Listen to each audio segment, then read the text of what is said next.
lo saben muy bien. Por eso te dicen, rezarás 20 Padres Nuestros, ¿no? 30 Aves Marías, 50 en un rosario, ¿no?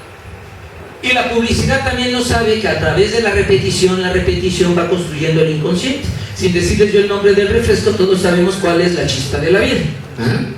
Y cuál no puedes comer solo una. ¿Ah? ¿Por qué? Porque nos lo repitieron.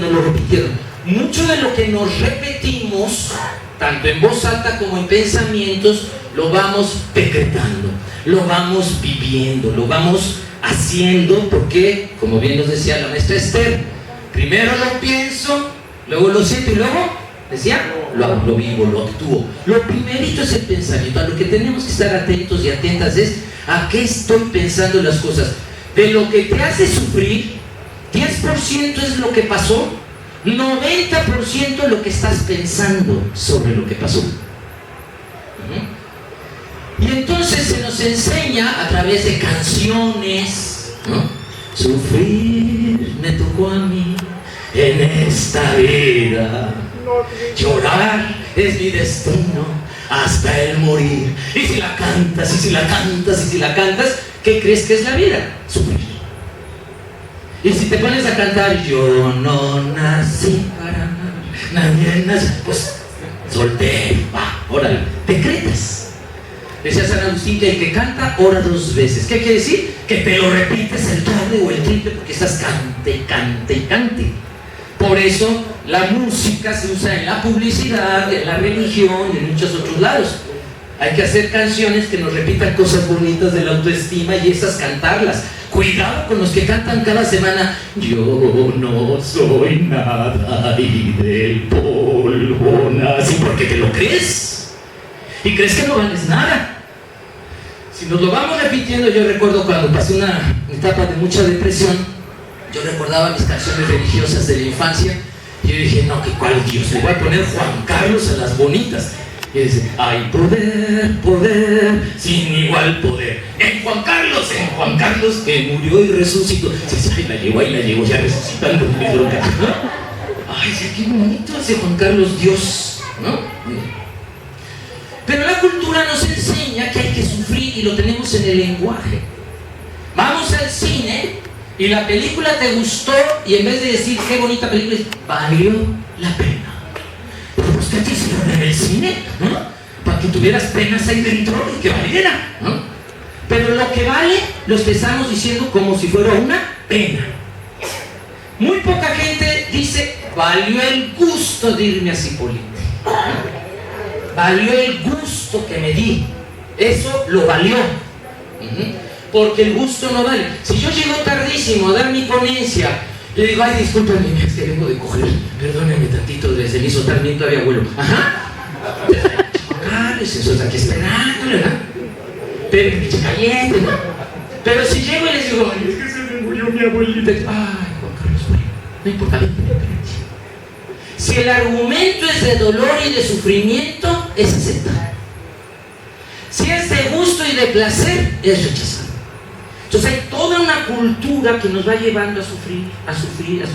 Y más si tenemos dicho sobre el amor, quien más te quiere, te hará llorar. Ay, no, por favor, quien realmente te quiere no te hará llorar, te hará reír. Pégame, pero no me dejes. No, a ver, cambia el dicho. Déjame antes de que me pegues.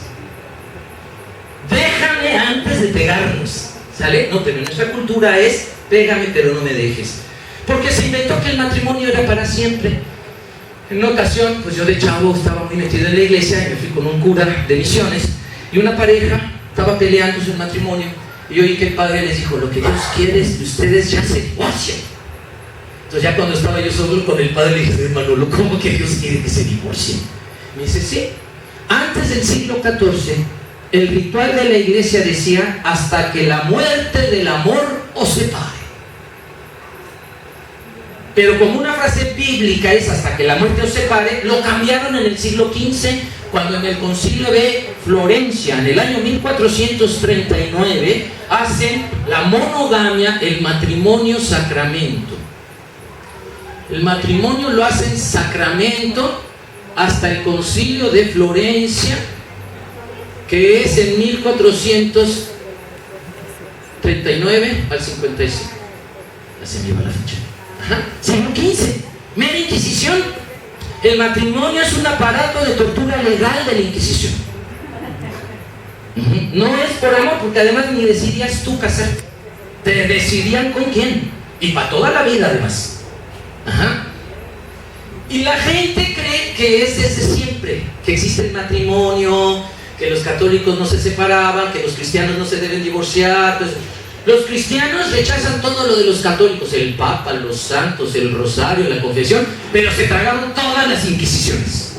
La homofobia, la misoginia, el machismo, la monogamia, todas las inquisiciones se las tragaron. Los cristianos, hay un libro muy bonito que se llama El cristianismo, la ley y el sexo en la Edad Media, del Fondo de Cultura Económica, y entre los primeros capítulos narra cómo al principio el cura no existía el matrimonio, existía algo que se llamaba la bendición nupcial. Así como padre bendiga mi casa, padre bendiga mi coche, bendiga mi mujer. No se le daba la bendición a los hombres, decía la iglesia que los hombres no la necesitábamos. Ya. Y a la mujer había que bendecirla para elevarle un poquito el rango y poderla unir a un hombre, porque ellos creían fe de minus, la que tiene menos fe. Dice Santo Tomás de Aquino en su Suma contra los Gentiles, que la mujer, como tiene menos fe, tiene que ser guiada por un hombre. Y de ahí viene femenina, la que tiene menos de aquello que nos diferencia de los animales. En todo su discurso, Santo Tomás dice que lo que nos separa de los animales es la fe en Jesucristo. Por eso se puede matar musulmanes, dice, porque no tienen fe en Jesucristo. Entonces los compara con ¿qué? Los animales. Y dice, y la mujer, al no tener la misma fe que el varón, es más ¿qué? Más animal. Y el hombre más divino, porque dice Santo Tomás, él sí fue hecho a imagen y semejanza de Dios. La mujer es una imagen empañada de Dios, porque salió del hombre, no de Dios directo. Y entonces da su argumentación de por qué la mujer se debe someter al hombre, ¿no? Y entre otras cosas es porque tiene menos fe. Yo digo, menos fe, pues están llenas las iglesias de mujeres, yo creo que tienen más fe.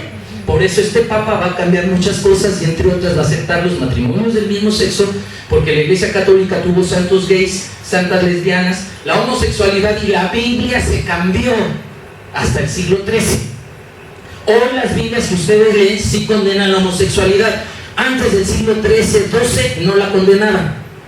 Se fue inventando la condena contra la homosexualidad, la condena contra el placer, la condena contra la poligamia. Se fue inventando inquisición tras inquisición y fueron cambiando las Biblias. Por eso cuando yo estudié teología bíblica, mi profesor de teología, el padre Giovanni Odazo, nos decía: traductore, si le cambias la U por la I, dice traidor. Traductore, traditore. Traductor, traidor.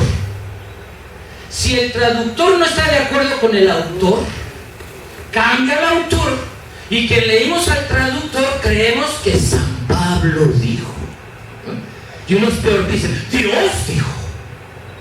¿Se acuerdan eso de la manzana? ¿Alguien ha leído el Génesis? ¿Hay manzanas en el Génesis? No.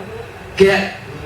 Nada. Hay un fruto, pero ¿saben de dónde viene el error? Miren, porque el que tradujo la Biblia del griego al latín, además de ser homofóbico, misógino, sexofóbico, era disléxico, San Jerónimo.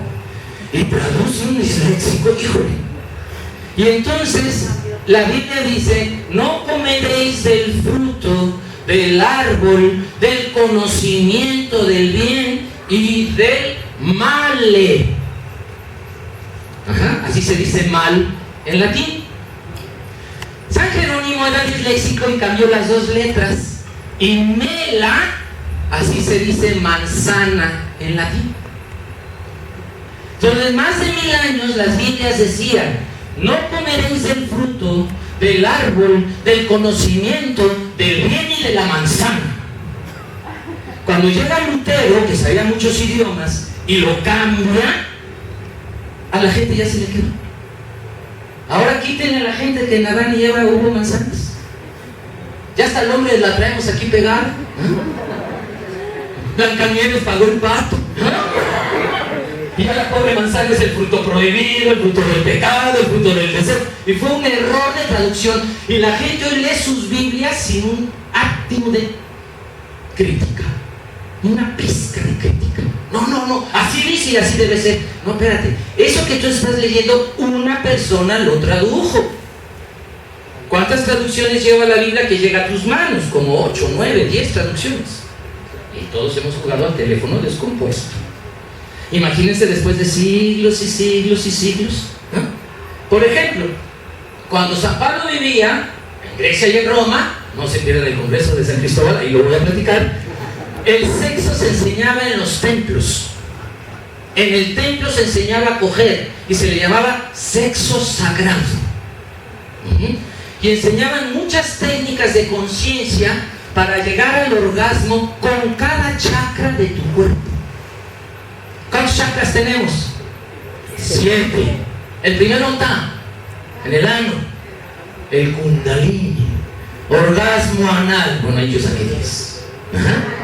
Orgasmo genital, excelente. Pero a ver, orgasmo de ombligo. Orgasmo de corazón. Orgasmo de boca, más o menos tenemos idea. Orgasmo de entrecejo y orgasmo de coronilla. Y eso lo enseñaban en los templos desde la más tierna infancia. Por eso en griego coger se dice gnosis. Por eso en la Biblia y en hebreo también quiere decir acceder al conocimiento, a la sabiduría. Quien nunca ha cogido ve la vida muy diferente a que cuando ya cogió. La vida cambia. Cuando uno empieza su vida sexual activa, la vida cambia. No siempre para bien, ojalá. A veces se nos revuelven las culpas, los miedos, la irresponsabilidad, la falta de respeto a uno mismo, etc. Pero la vida cambia. Porque accedes a un conocimiento que no tiene quien nunca haya cogido. En hebreo igual, coger se dice yadá, que quiere decir acceder a la sabiduría. Por eso cuando en la Biblia dice Abraham tuvo yadá de Sara, tradujeron tuvo gnosis de Sara y tradujeron en español conoció a Sara. Por eso si en este congreso alguien dice que te quiere conocer en sentido bíblico, dile que sí, es espiritual, ¿no? Bonito. Ajá. María cuando le dice que va a tener un hijo dice no conozco varón, porque está hablando en sus idiomas. No he tenido la sabiduría que da el sexo a través de un varón, y el hombre accede al sexo, a la sabiduría a través de una mujer cuando es una relación heterosexual. Y entonces todo esto se fue cambiando a través de inquisiciones. Por cierto, por mayoría de votos, ¿es virgen o no es virgen? Pues votemos. Y no había mujeres allí, puros hombres votan en los concilios, por cierto. Pero las mujeres siguen esas leyes que los hombres votaron. Los primeros cristianos creían que había una mujer en la Santísima Trinidad. El espíritu en griego y en hebreo es en femenino. Ruach es femenina, neuma es femenina, pero ya en latín espíritu es masculino. Los primeros signos lo decían en hebreo y en griego. Entonces se persignaban en el nombre del Padre Creador, del Hijo Redentor y de la Madre Sabiduría. El Espíritu Santo todavía no era Dios. Lo hace Dios en el concilio de Nicea y en el concilio de Constantinopla. Dice un autor, Pepe Rodríguez, el Espíritu Santo es Dios por 3 votos. Porque fue por 3 votos que ganó y quitaron a la Madre Sabiduría. Y cuando quitaron a las mujeres de la Trinidad, pues quitaron a las mujeres de la jerarquía. Entonces ya no puede haber sacerdotisas, ni obispas, ni párrocas, ni diaconesas. Vamos, porque ya no hay mujer en Dios. Y esto fue sucediendo por el siglo IV, el siglo V. Antes creían que Dios era trans, que tenía los 2 sexos, andrógino. Y hay muchos textos que nos hablan del amor femenino de Dios y del amor masculino de Dios, en hebreo. Conforme todas estas inquisiciones fueron llegando, hoy en el siglo XXI, los que crecen en el cristianismo creen que todo disfrute es malo, pecado, hay que sufrir, si no, no me merezco. Si no me hace llorar, no me ama. Si no me cela, no me quiere. Aguas. Los celos no son muestra de amor, son muestra de inseguridad de la persona que los vive. Freud es más directo y así más cabrón, ¿no? Freud tiene un libro que se llama Celos, Paranoia y Homosexualidad. A veces los celos son homosexualidad escondida, dice Freud. A veces es paranoia y a veces es envidia. ¿Por qué tú sí y yo no? Ajá. Entonces muchos de los celosos y las celosas no es porque el otro allá se ha ido por ahí, sino porque yo, por ti, estoy renunciando a un montón de oportunidades porque hice un pacto de monogamia contigo y tú no renuncias a ninguno, oye. Tú las aprovechas todas. Entonces muchas veces si te dan celos, revísate si no es envidia.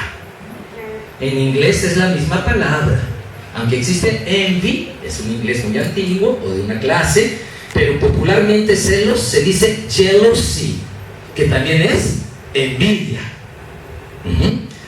Dice Freud, a veces, ¿qué son los celos? Este plumón es de mi posesión, nadie lo debe usar, se me gasta. Mi pareja es de mi posesión, nadie la toque, nadie lo toque, es de jabón, se me gasta. Los celos traen en el fondo un principio de propiedad sobre la persona y sus placeres. Y dice Freud, pero a veces no son celos, a veces es paranoia. Me va a dejar. Es que, ¿qué vio en ella que no tenga yo? ¿No?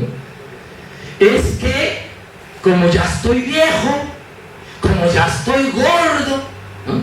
Decía una vez, el corazón está entre las dos tetillas, y una señora me decía, ¿atacar? Y yo, de joven, señora. Más arriba. Ajá. Y entonces, cuando los celos no son celos, cuando siento que me va a cambiar, que buscó en otra persona algo que yo no tengo, y entonces es puritita paranoia. A veces envidia, a veces es mi propiedad.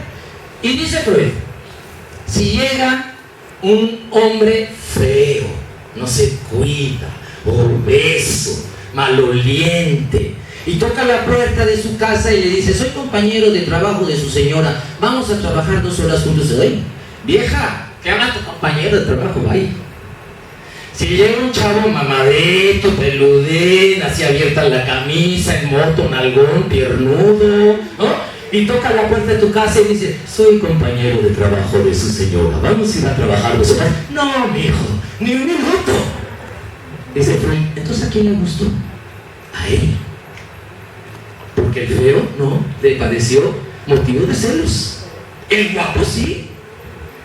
Si la secretaria es fea, no se cuida, no se baña, es obesa, es chimuela, todo lo que asociamos a lo feo. Y dice, vieja, me voy a quedar a trabajar 2 horas más con la secretaria. Ay, viejo, que te aproveche. Pero si la secretaria es chichona, delgadita de cintura, nalgona, coqueta, bonita, vieja, me voy a quedar a trabajar 2 horas. No, viejo, ni un minuto va. Dice, pero entonces ¿a quién me gustó? A ella. A veces los celos tienen que ver con homosexualidad escondida, dice. Bueno, eso discútanselo al viejo, a Sigmund Freud, ¿no? Pero los celos nunca son signo de amor, son signos de codependencia. Por el apego bioquímico, diría Esthercita. Muy bien. Ok. Entonces, se nos enseñó a sufrir. Y se genera un ciclo. En cuanto empiezo a sufrir, detono un ciclo. Lo primerito es negar mis deseos, la negación del deseo. La negación del deseo. Es lo primerito que se desencadena. No es cierto que yo tengo ganas de eso, que sí tengo ganas. No es cierto que tengo ganas, ¿eh? Dice el buen Silvio Rodríguez, siempre tenemos un deseo escondido entre nuestras sábanas. Nos levantamos de la cama, sístole diablo panzón, ahí se queda, y en la noche ¿quién nos está esperando entre las sábanas? El deseo negado. El deseo de que digo que no tengo, pero que sí tengo, gracias. Bueno, y entonces la negación del deseo es el primer paso para generar un ciclo de dolor, de sufrimiento. ¿Por qué? Porque el deseo tiene una función psicológica.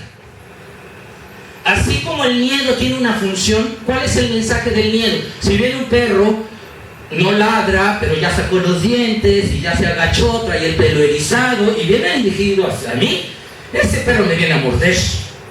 Porque el que me viene ladre y ladre y ladre, ese no me va a morder, nada más me está diciendo, vete, vete, vete, ¿no? Pero el que no ladra y viene así, ese, y siento miedo, ¿cuál es el mensaje del miedo? Huir, protégete, corre, brinca, agarra una piedra. Y cuando le hago caso al miedo, el miedo se va. Si no le hago caso al miedo, el miedo permanece. Igual la tristeza tiene un mensaje. Hay gente que dice, es que no quiero estar solo porque siempre me da tristeza. ¿Cuál es la receta? Siente tu tristeza. No, es que ya no quiero sentir la tristeza. Entonces nunca se va a ir. Porque la tristeza solo se va cuando la vives. Y cuando ya le estás llorando dices, pues ¿qué me da tristeza? Ah, pues tal. El mensaje es, cámbialo. Eso que te da tristeza te lastima. Cámbialo. ¿Muy bien? El placer también tiene un mensaje, la alegría. La alegría quiere decir, esto te hace bien, consérvalo. Dice Epicuro, sabio griego del siglo IV a.C., dice, cuida lo que te haga sonreír. Porque cuando lo tenemos, lo poseemos todo. Y cuando no lo tenemos, todo lo daríamos por volverlo a tener. Mientras tengas a alguien o algo que te dé alegría, vitalidad, cuídalo, protégelo. Ajá. ¿Cuál es el mensaje del placer? Ay, esto repítelo, todo chido. Y todo lo que nos da vida nos da placer. Todo lo que nos da vida nos da placer. Entonces, el deseo, su función es, así como el miedo tiene una función, la alegría tiene una función, la tristeza tiene una función. ¿Cuál es la función del deseo? Mostrarte qué paso necesitas tú dar en camino a tu felicidad. Esa es la función del deseo. Manifestar qué paso necesitas dar en el camino hacia tu felicidad. Y quien niega sus deseos, en el fondo está negando su felicidad. Por eso la negación del deseo es el primer paso para vivir sufriendo. No es cierto que tengo ganas de eso, que sí tengo ganas. Muy bien. Cuando se da la negación del deseo, entonces no me informo. Viene la ignorancia, ¿no? Como no es cierto que yo quiero tener sexo con alguien de mi género, pues no me informo cómo se usa el condón, porque el SIDA es de qué es ignorancia. Ajá. Como no es cierto que voy a tener relaciones sexuales antes de casarme, ¿para qué me informo de anticonceptivos? Ignorancia. La ignorancia quita poder. El saber da poder. Foucault le llama el poder del saber. Michel Foucault le llama el poder del saber. Ajá. Y entonces por eso los ultraconservadores no les gusta la educación sexual. Los de la ultraderecha, los tradicionalistas, porque saber les va a empoderar para hacer algo. Aunque lo vayan a hacer de todas maneras sin saber, lo van a hacer sin poder. Muy bien. Y entonces, cuando yo niego mi deseo, consecuencia la ignorancia. De la ignorancia, si el deseo es muy fuerte, lo voy a vivir de todas maneras. Y entonces tengo un acto sexual sin respeto y sin responsabilidad. ¿Qué siento cuando cogí con alguien que no quería, cuando no quería, como no quería, por donde no quería? Dice un amigo, dolor. Bueno, además, ¿qué se siente cuando hice algo que no quería? Culpa, que viene del latín golpe. Culpa viene del latín colpo. Así se dice golpe en latín.